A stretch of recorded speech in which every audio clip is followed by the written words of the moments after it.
This week, since we're all still stuck at home and can't go racing, we've got special guest Tabitha France, the owner and operator of the Extreme XC Series. Strap in as we bring you up to the race pace.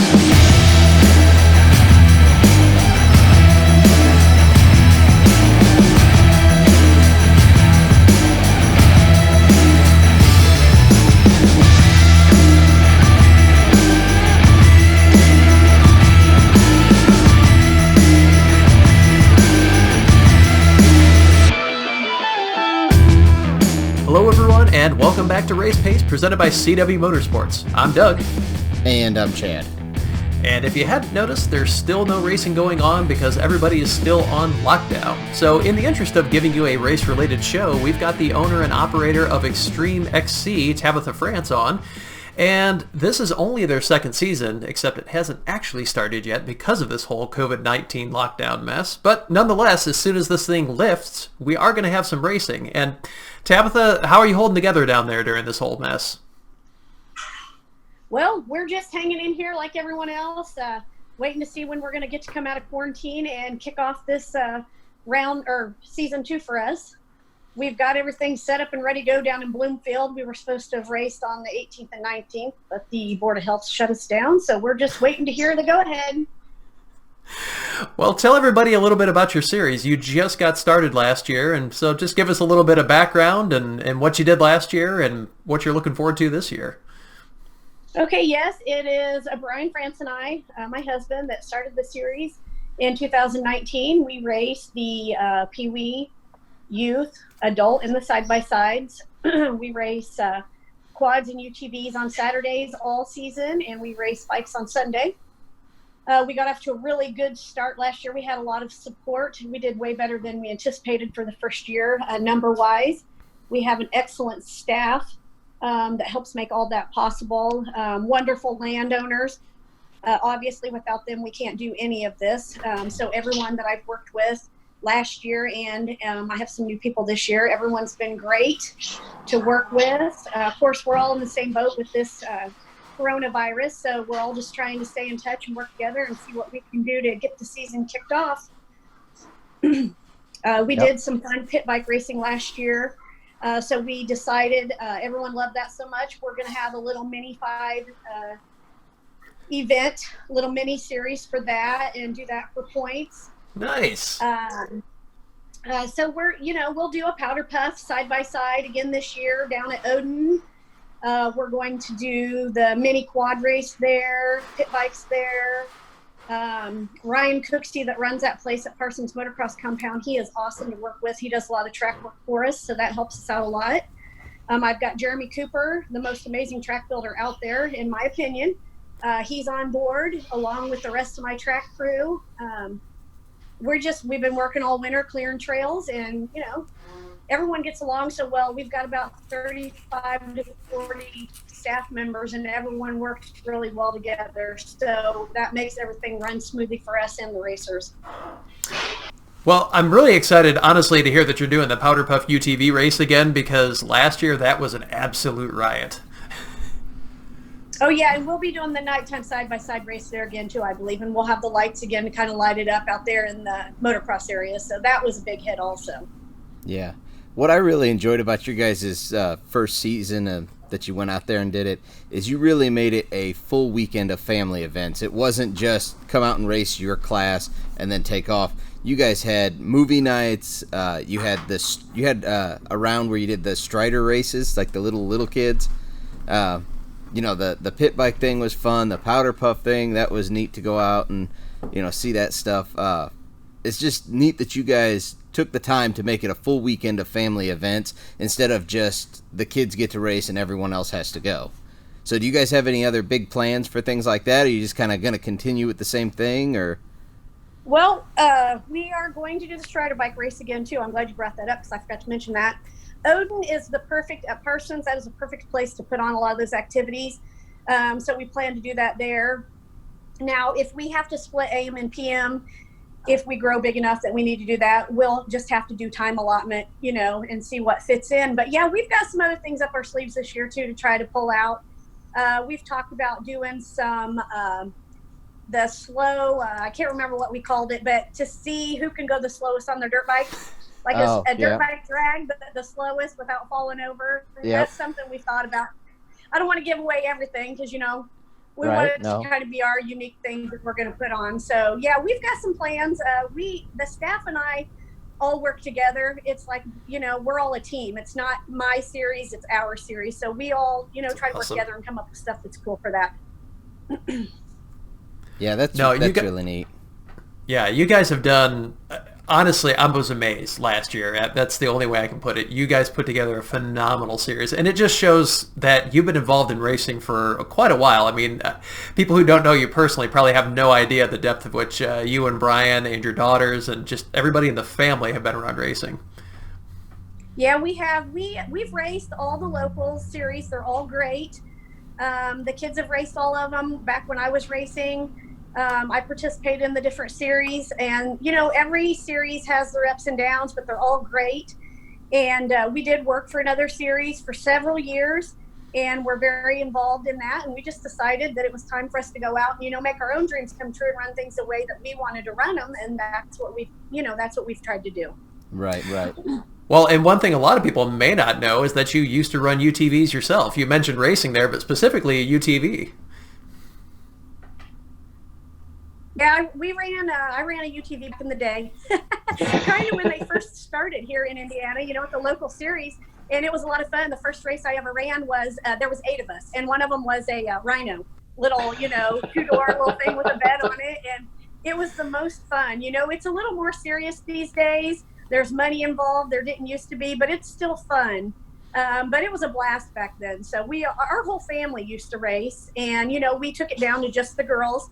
And we still have the 3. 2 of them are out on their own now, but, they're still involved with the series that we started. And the youngest is racing. So it's still, and it was fun when we started, and it kind of got away from that for us for a while. And that's what we're trying to bring back. So, hopefully we're successful in that, and people agree that that's what we're trying to do.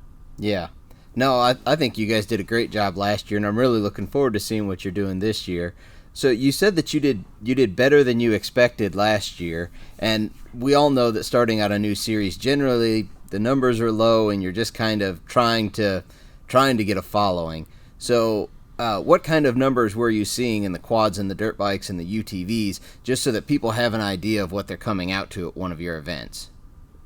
Well, gosh, I can't even tell you separate. I know we were up in the 300s for totals.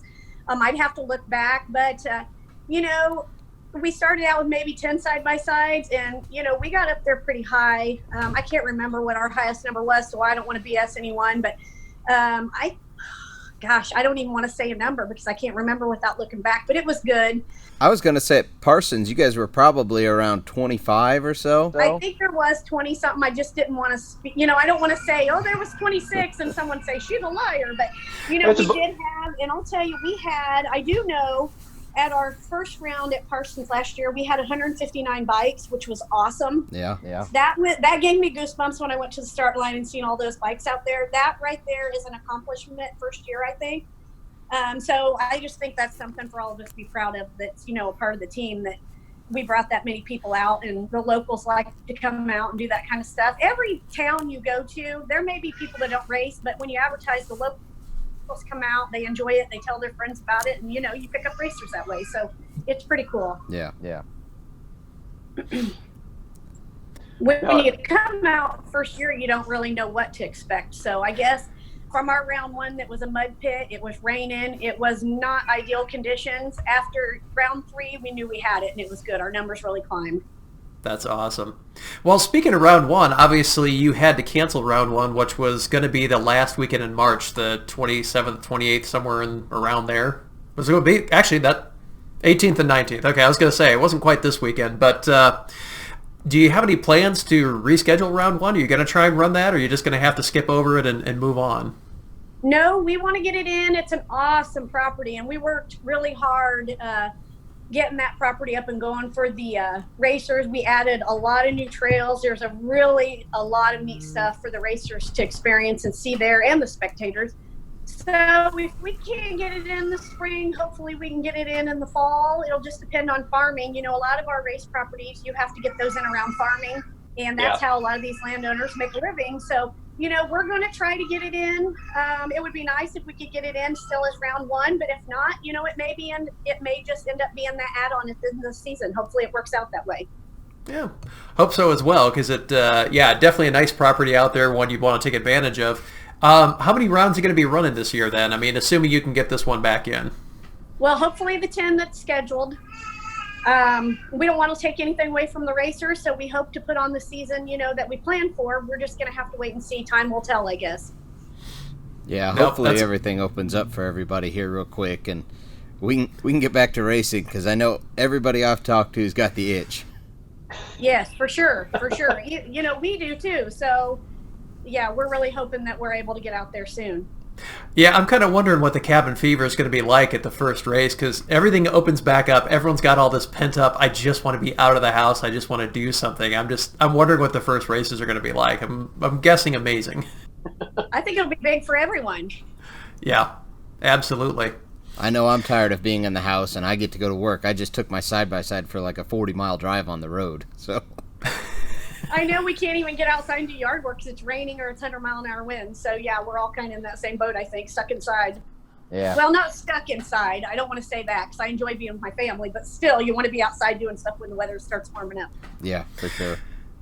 So give us a little bit of the behind the scenes. Let's say you're setting up for a round. How long does it take you from the time you pull onto one of these properties that you have to the time when you actually open the gates on a Friday night and people start pouring in? Like, what's the timeline look like? How early do you have to be out there to start prepping for something like that? Well, I'll tell you, round one property, Jeremy goes out, lays out the track. A lot of times his brother Cameron goes out with him, starts cutting. And then I get a crew of about 12 or 13 people. Usually we go out and we spend, it just depends on the property, how much clearing needs to be done, how big the property is. We could have 2 days of clearing, or we can have 4 to 5 days clearing. Our round two property, I think it's a new property, and I think we have 6 or more days just clearing after the layout. And then, we go in, we went in 2 weekends ago, the weekend before the race was supposed to happen. A smaller crew, we put in all the stakes in the ground, all the twine and ribbons up, all the arrows are up. So that's, a couple more days. And then, finish widening, you go back in, rerun the track, see what needs widened and cleared still. And then we go in on Friday of the race and hang the banners, get the flags up, and put the caution tape up where it needs to go, and we're ready to go usually.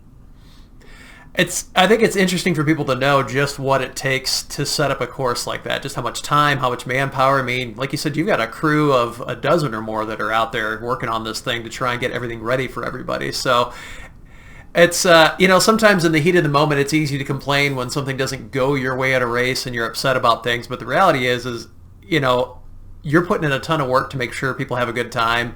It may not always be perfect for that one person for whatever reason, but it's good for people to be mindful of just what it takes to run a series, the level of commitment there is, because you're still working normal jobs here. I mean, this isn't enough to support your family. Everybody else has a job. They're either self-employed or they, work for a company. It is a lot. And, I've went and worked at the track and I've set up and things like that. Wasn't really a part of the clearing crew. My husband was, my daughters have been, a little bit. But to go out there and actually be a part of that now with my crew, you really get the insight. We've got 2, 3, sometimes 4 chainsaws running. We come across where they've logged woods and we've got to clear big piles out. Everybody works together. That's a lot of time invested. And then building bridges that are safe. We don't build janky bridges. Yeah, we use logs, but they're not janky. You're not going to die going over them. There's a go around a lot of times for that kind of stuff if people don't feel comfortable doing it. You get a lot of naysayers that see the videos and stuff, but, when they get there and they see the time and effort that's put in, I think that it changes their minds a lot of time. Oh, absolutely. Yeah, I've never been on one of your guys' tracks that I saw anything that I would say was a concern, that I would question going over a bridge, or, that you guys would send someone up a inherently dangerous spot that, wasn't safe. You guys always are putting the racer's safety first, so I don't think, at least for me, I've never seen anything that was questionable in that way. Absolutely. What's amazing, we've got what helps us a lot, we have a lot of ATV track sweepers, and then we have our constant bike sweeps, which is, that enables our track guys on quads to be in the troublesome spots. So if you get stuck, they're going to be there, or they're going to find you quickly to get you going. Something we've added this year, we just ordered some little jumper cables the guys can carry. Several of my track guys are going to have these cables. If your battery's dead, instead of trying to push you or pull you, they're going to be able to jump you, because I want you to race. If you paid to race and we can get you back going, that's what we're going to do. And that's what my guys are out there to, keep you going. My bike guys call in to the ATV sweeps, let them know where someone's broke down or needs help, and that gets them there, and it saves on the ATV guys' quads also, not have to run those constant sweeps all the time. Yeah. No, that's an awesome idea, honestly. And I think it should be pretty apparent to anybody that you guys are out there to give these people the best possible race. And I'm really looking forward to coming down and seeing you guys again. I got down there for the Powderpuff race last year, the only one I made, but was really impressed with the setup and how you were running it, and definitely looking forward to getting out there and visiting you guys again this year. Thank you. I hope you guys are able to make it. Maybe you can run a race with us or two. Hey, I'll let Chad Jarvis buggy into a tree. I'm fine with that. We do have some rule changes I want to bring up with you guys this year. Okay. Due to insurance reasons, I've been in contact with a couple different insurance agencies, and it's starting to become a problem with the UTVs, being that they are a little more dangerous. We are not going to be able to allow spectators into the woods during UTV races. I'm not sure if any other series do that right now, but that's something new that will be in our rules. Our rules are being edited again to add that in, just to keep everybody safe. No racer wants to take out a spectator, and obviously no spectator wants to be hit by a UTV running at full speed. So that's something that we're going to have to do. It may sound like it's not going to be as much fun, but you can watch those guys take off. You can hear them. We'll have the UTV guys are going to be allowed to run radios back to the pits, or if they can get programmed with our track sweeps. So if they roll over or are stuck or something, if they're on fire, anything like that, then we'll be able to get to them instead of spectators being out there and possibly getting hurt, trying to do that kind of work. Yeah, no, that's understandable. Yeah. We've talked about several different scenarios where spectators either weren't paying attention or stepped in front of one or something, and no racer, like you said, wants to hurt a spectator, and for sure no spectator wants hit. So it's understandable completely. We're not talking about Razor 800s like they used to be that, they're going 40 mile an hour out there. Now some of these, the big ones out in the open sections, you'll touch 90 and it's not that big of a deal. Yeah, exactly. And, safety has to come first. Yes. It can still be fun, but we have to be as safe as we can be. So, we're just trying to come up with more and more ways to make racing still be available, but also be safe. So, we have to have insurance to protect ourselves, protect the landowners, protect the racers. So we've got to come up with more ways to be able to do that, and unfortunate events do happen. We know that, in the last couple of years, there's been a couple of, accidents, just, nobody expects to happen, but they do, and you lose someone. So we all have to just try to come up with a way to, keep that from happening the best we can. Right. Well, and I think that kind of rule is going to start coming for more and more series. It's just the way things are going to be going. You can see the writing on the wall, and I think a lot of insurance companies are kind of chomping at the bit to enforce rules like that. So I wouldn't be surprised over the next 2 to 3 years to see basically everybody having to follow suit there.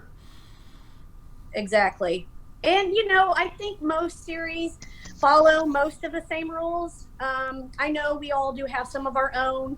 We have our own ways of running things, but I think for the most part, most of the rules from series to series are pretty similar from what I've seen. So yeah, I think so as well. Helps. Well, Tabitha, we really, really appreciate your time, giving people a little bit of insight about your series. If people want to find out more information about you, where's the best place for them to go do that? You go to the website, extremexc.com, or you can go to the Facebook page, Extreme XC Racing. My phone number's on there. I've got a lot of people that call me with just, random questions. I try to answer for them if it's not about classes, age of riders, different rules, things like that.